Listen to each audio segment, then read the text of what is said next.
अस्सलाम वालेकुम दोस्तों, अपने नेक्स्ट वीडियो के साथ आपको वेलकम करता हूं अपने इस चैनल में। उम्मीद आप सब खैरियत से होंगे।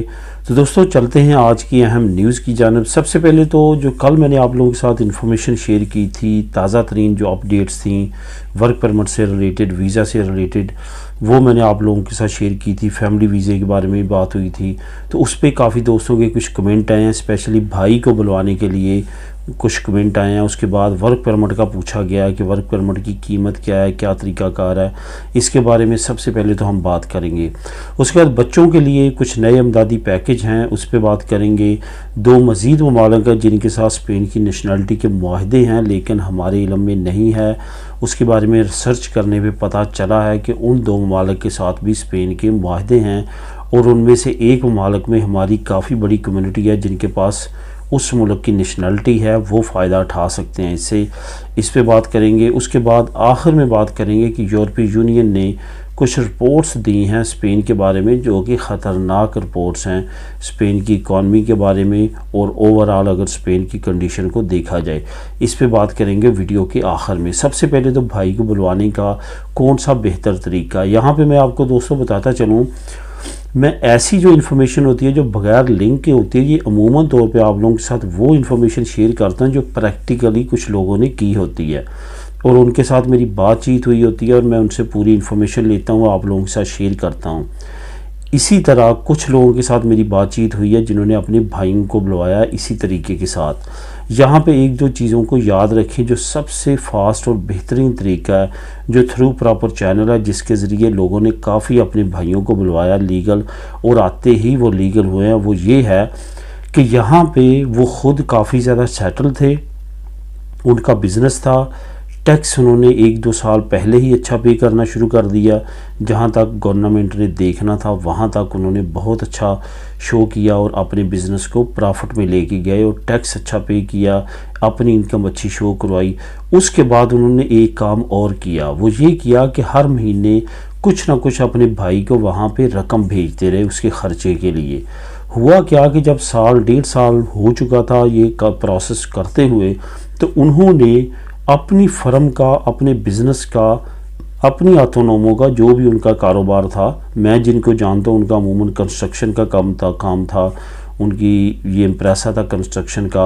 एक को जानते हो जिसकी अल्मीतासियन थी काफ़ी बड़ी तादाद में, तो उसने क्या किया कि उन्होंने फिर अपने वर्क परमिट दिया अपने बिज़नेस के कि एक तो ये मेरा भाई है, ये मैं इसको यहाँ से ख़र्चा भेज रहा हूँ और मेरे ख़र्चे की वजह से इसका वहाँ पे सिस्टम चल रहा है, तो मैं सोच रहा हूँ कि अपने कारोबार में हाथ बटाने के लिए उसको वर्क परमिट भेजूँ ताकि वो आए। उसमें दो चीज़ें इन्वॉल्व हो जाती हैं। एक तो गवर्नमेंट को मालूम है कि इसका सगा भाई इधर है, ये आएगा तो मसला नहीं है, ये इलीगल नहीं होगा और कल को बेनिफिट अप्लाई नहीं करेगा, इसका जो भाई है वो स्ट्रॉन्ग है इकोनॉमिकली, क्योंकि वो तमाम चीज़ों को चेक करते हैं।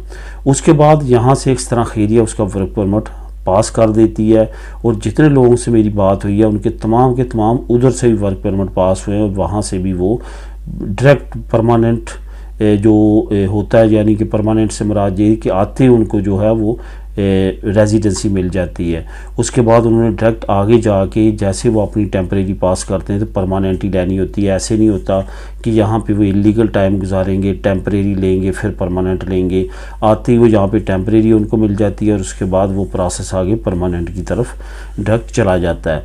तो इस तरह से प्रोसेस से लोगों ने बहुत ज़्यादा फ़ायदा उठाया। अब यहाँ पे अगर आपका अपना कारोबार सेटल नहीं है, अब यहाँ पे वर्क परमिट की कीमत की बात आ जाती है।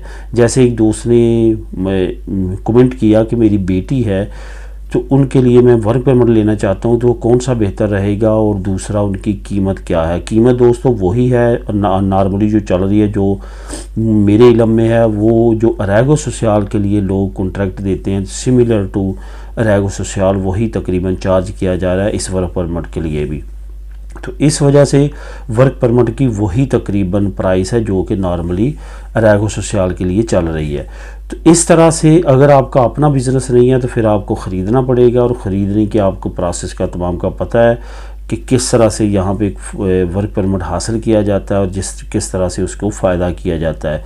किसी से वर्क परमिट लेके बहुत बड़ी तादाद में बेटे बेटियां आ चुकी हैं ऑलरेडी और आ रही हैं, क्योंकि उसमें मैंने कल भी आपको डिटेल के साथ बताया था कि उसमें काफ़ी कानून इन्वॉल्व हो जाते हैं और काफ़ी ज़्यादा राय दी जाती है उसमें।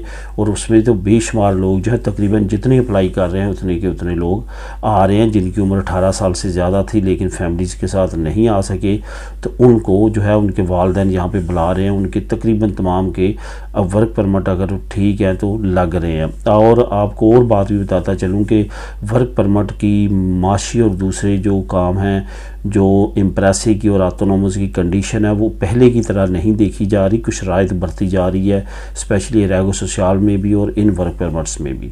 तो दोस्तों उम्मीद है कि मैंने तमाम इन्फॉर्मेशन आपको प्रोवाइड कर दी होगी। फिर भी अगर आपके जहन में क्वेश्चन हो तो नीचे आप कमेंट कर सकते हैं। बच्चों के लिए कुछ नए अमदादी पैकेज की अनाउंसमेंट आपको मालूम है कि 2023 स्पेशली बच्चों की अमदादों के हिसाब से बहुत ज़बरदस्त और परफेक्ट है। नीचे आपको लिंक मैं दूंगा, लिंक नंबर 1, उस पर आप ख़ुद भी इसको रीड कर सकेंगे।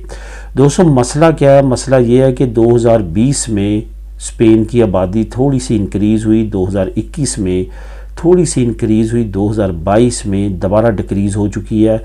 जो ताज़ा तरीन रिपोर्ट आई है उसके मुताबिक ये है कि 0.08% जो स्पेन की आबादी है वो पिछले 2021 के मुकाबले में 2022 में गिरी है। हालांकि कोरोना की कंडीशन बेहतर होना शुरू हो चुकी थी, लेकिन जो बर्थ रेट है स्पेन का वो 2022 में गिरा है।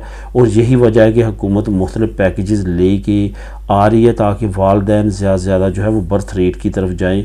और जो स्पेन को बहुत बड़ा ख़तरा लाहक है कि 2050 तक यहाँ की बड़ी आबादी बूढ़ों की होगी और नौजवानों की कम होगी, उसके लिए हुकूमत तगदो कर रही है। यही वजह है कि मुख्तलिफ पैकेजेस दिए जा रहे हैं। इसमें वालिद के लिए एक नया पैकेज ये आया है कि अब 9 महीने तक जब तक बच्चा नहीं होता 2 घंटे से लेके जो है वो आधे घंटे तक जैसे जैसे बच्चा बड़ा होता जाएगा उसको रेस्ट दी जाएगी किसी भी काम से। जो भी वो काम करता है उसमें वो पहले काम छोड़ सकेगा कि ताकि बच्चे की देखभाल में जो वालदा है उसका हाथ बटा सके। तो ये भी एक नई चीज़ ऐड की गई है। जो मैंने नीचे लिंक आपको प्रोवाइड किया उस पर आप क्लिक करेंगे तो ये तमाम लॉ आप वहाँ पर पढ़ सकते हैं। इसके बाद अब बात करते हैं 2 मज़ीद ममालिक के साथ स्पेन नेशनलिटी के मुआहदे हैं जो कि हमारे इल्म में नहीं थे। दोनों ममालिक जो हैं वो यूरोपीय यूनियन में हैं, दोनों ममालिक शेंजन में हैं। और इसमें एक ममालिक जो है पुर्तगाल, वो काफ़ी बड़ी तादाद में हमारे जो इमिग्रेंट भाई हैं, जो हमारी देसी लोग हैं, वो वहाँ पे हैं और उनके पास नेशनलिटी है। ये मुआहदे जो हैं ये स्पेन ने एक तो पुर्तगाल के साथ किया है, दूसरा अंदोरा के साथ किया है। अंदोरा में तो हमारी बहुत ज़्यादा कम्युनिटी नहीं है। इनमें से दोनों में से किसी ममालिक की आपकी नेशनलिटी है तो आप स्पेन में सिर्फ़ और सिर्फ आपको 2 साल स्पेंड करना पड़ेंगे, आप स्पेन की नेशनलिटी भी ले सकेंगे, यानी कि स्पेन की नेशनलिटी में कन्वर्ट अपनी नेशनलिटी करवा सकेंगे। ये एक बड़ी अपॉर्चुनिटी है जो कि सामने आई है। इसका लिंक मैं नीचे आपको डिस्क्रिप्शन में दे दूँगा, आप उसको क्लिक करेंगे तो आप इसकी मज़ीद डिटेल जो है वहाँ पर पढ़ सकेंगे। अब बात करते हैं यूरोपीय यूनियन की। यूरोपीय यूनियन ने अपनी कुछ रिपोर्ट्स जो है वो शाया की हैं जिसमें उन्होंने स्पेन के बारे में कुछ ख़तरात का जो है वो इजहार किया, जिसमें ख़ास तौर पे स्पेन की इकॉनमी के बारे में, बेरोज़गारी के बारे में रिपोर्ट शाया की गई है। आपको बताता चलूँ कि कुछ ममालिक ऐसे हैं जहाँ पे 3% तक बेरोज़गारी है, 4% तक बेरोज़गारी है, और कुछ ममालिक ऐसे हैं जहाँ पे 12.40% तक जो है वो बेरोज़गारी है।